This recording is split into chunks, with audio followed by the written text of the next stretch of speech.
नमस्कार, मी ॲडव्होकेट रवींद्र नरभवर. आपल्या सगळ्यांना माझा सप्रेम जय भीम. आजचा दिवस हा अतिशय महत्त्वाचा दिवस आहे. 14 एप्रिल हा दिवस दलित, शोषित आणि पीडित वर्गांसाठी अत्यंत महत्त्वपूर्ण असा दिवस आहे. आणि ह्या दिवशी आम्ही दलित समाजाचा उद्धार करते परमपूज्य डॉक्टर बाबासाहेब आंबेडकर यांची जयंती मोठ्या उत्साहात आम्ही साजरी करतो. आणि हा दिवस अत्यंत महत्त्वाचा यासाठी आहे की बाबासाहेब आंबेडकरांनी त्यांच्या उभ्या आयुष्यात केलेले जे काही कार्य असेल या कार्याचा उजाळा देण्याच्या दृष्टिकोनातून सुद्धा आम्हाला त्यांच्यापासून एक प्रेरणा मिळते. आणि ही प्रेरणा सातत्याने आपल्या विकासासाठी, आमच्या उद्धारासाठी फार महत्त्वपूर्ण अशी आहे. आज 14 एप्रिलच्या निमित्ताने बाबासाहेब आंबेडकरांची जयंती आम्ही सगळे कार्यकर्ते, सगळे दलित मित्र आणि वेगवेगळ्या संस्था, संघटना ह्या आपापल्या पातळीवर साजरी करत असतात. आणि त्याचवेळी डॉक्टर बाबासाहेब आंबेडकरांचा जीवनाचा जो काही पैलू आहेत, त्यांनी केलेली जी कार्य आहे, त्यांनी केलेले जे काही काम आहे, त्यांनी निर्माण केलेली जी कॉन्स्टिट्यूशन्स आहेत, त्यांनी लिहिलेले जे काही कायदे आहेत, याच्या संदर्भात आपल्याला वेगवेगळ्या संस्था, संघटना आणि कार्यकर्ते हे मार्गदर्शन करत असतात. मी आजच्या ह्या सगळ्या एपिसोडमध्ये बाबासाहेब आंबेडकरांचे जे काही महत्त्वाचे कामं आहेत याच्या संदर्भात आपण या ठिकाणी बोलणार आहोत. बाबासाहेब आंबेडकरांचा जन्म कुठं झाला, त्यांनी काय कार्य केले, त्यांनी कुठल्या आंदोलने केली, याच्या बाबतीत आम्ही सगळ्यांनीच ऐकलेलं आहे. याच्या बाबतीत आम्हाला पुरेशी माहिती सगळ्या ठिकाणी उपलब्ध होते. परंतु असे बरेचसे घटक आहेत, अशा बऱ्याचशा गोष्टी आहेत की ज्यांच्या बाबतीत आम्हाला माहिती नाही आणि आमच्यापर्यंत ती माहिती पोहोचत नाही.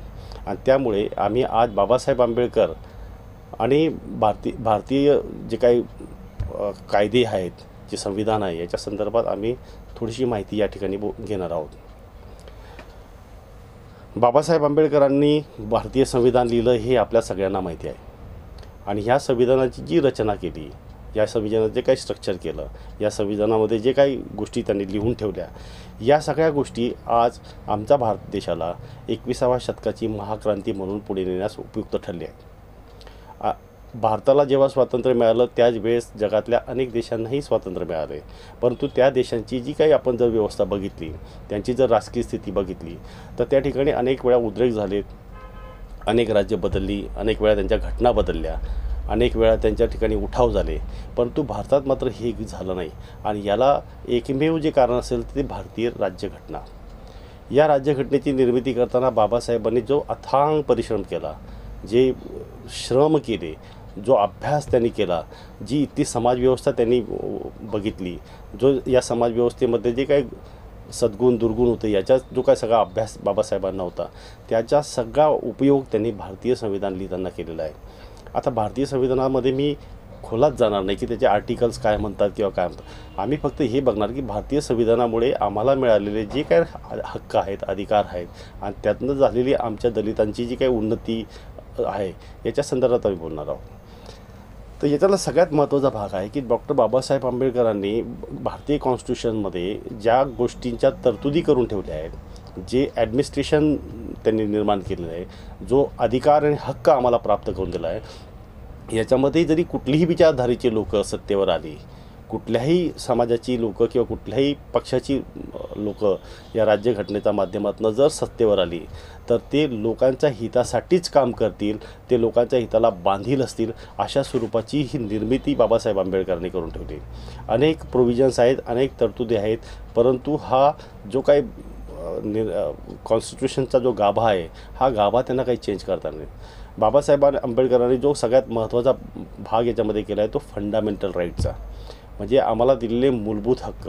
हे मूलभूत हक्क जे आहेत ते हक्क काय आहेत, तर मला बोलण्याचा अधिकार आहे, मला कुठेही राहण्याचा अधिकार आहे, मला कुठलाही व्यवसाय करण्याचा अधिकार आहे, मला कुठल्याही धर्मात जाण्याचा अधिकार आहे, आणि मला कुणाशी विवाह करण्याचा अधिकार आहे, मी कुठलाही व्यवसाय करू शकतो.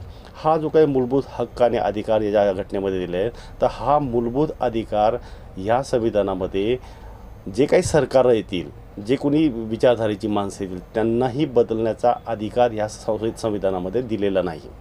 त्यामुळे ही फार मोठी गोष्ट आपल्याला याच्यामध्ये दिसते. ज्यावेळेस आम्ही फंडामेंटल राईट्सच्या बाबतीत म्हणतो तर त्यामुळे हा फंडामेंटल राईटच आमच्या सगळ्या जीवनाला एक मोठ्या प्रमाणात कलाटणी देतो.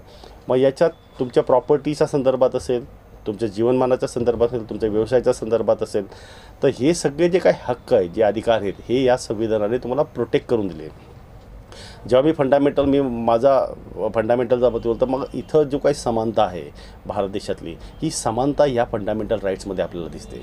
आणि जी विषमता या हिंदू धर्मामध्ये होती आणि ज्या विषमतेचा कारणाने जी वर्णव्यवस्था इथं निर्माण झाली होती आणि या वर्णव्यवस्थेमुळे जो दलित वर्ग याला सगळ्या सोयी आणि सुविधांपासून धर्माने त्याला वेगळं ठेवलं होतं, शिक्षणापासून वेगळं ठेवलं होतं, समाजापासून वेगळं ठेवलं होतं, ह्या सगळ्या गोष्टी त्याला मिळत नव्हत्या.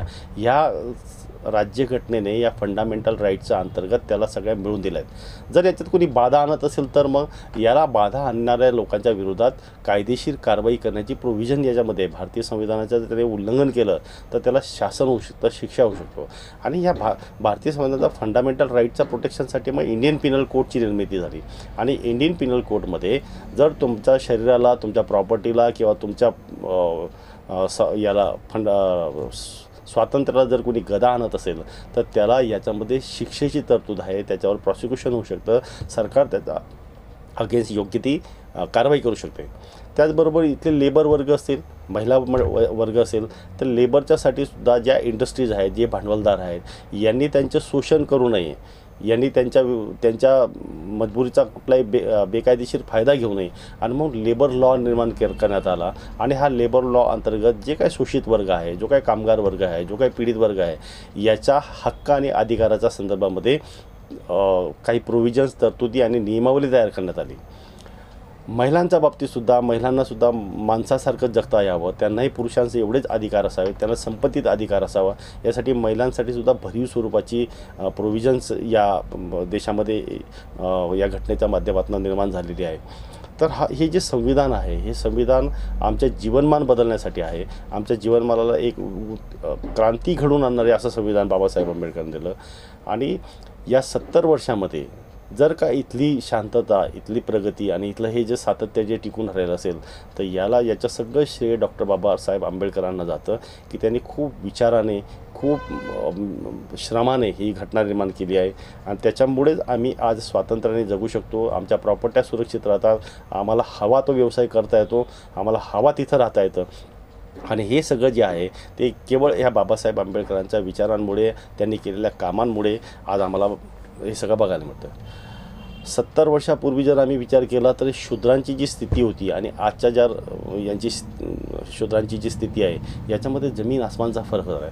अजूनही खूप प्रगती करण्याची गरज आहे. आम्हाला शिक्षणाचे वेगवेगळे दालनं उपलब्ध होण्याची गरज आहे. आणि याला सरकार बांधील आहे, केवळ त्याला संविधानाने ह्या काही गोष्टी करायला बांधील ठेवलेलं आहे म्हणून.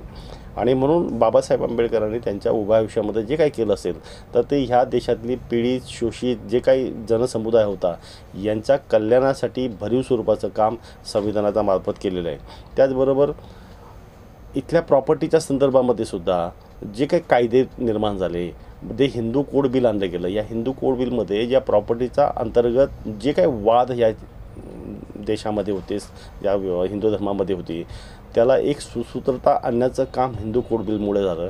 आणि त्यामुळे ट्रान्सफर ऑफ प्रॉपर्टी ॲक्टमुळे किंवा हिंदू सक्सेशन ॲक्टप्रमाणे या प्रॉपर्टीचं योग्य ते वाटप होण्यास मदत झाली. आणि जे काही वाद होते कुटुंबामधले, प्रॉपर्टीच्या संदर्भामधले किंवा त्यांच्या हिश्श्यासंदर्भात, तेही याच्यातनं सुटले.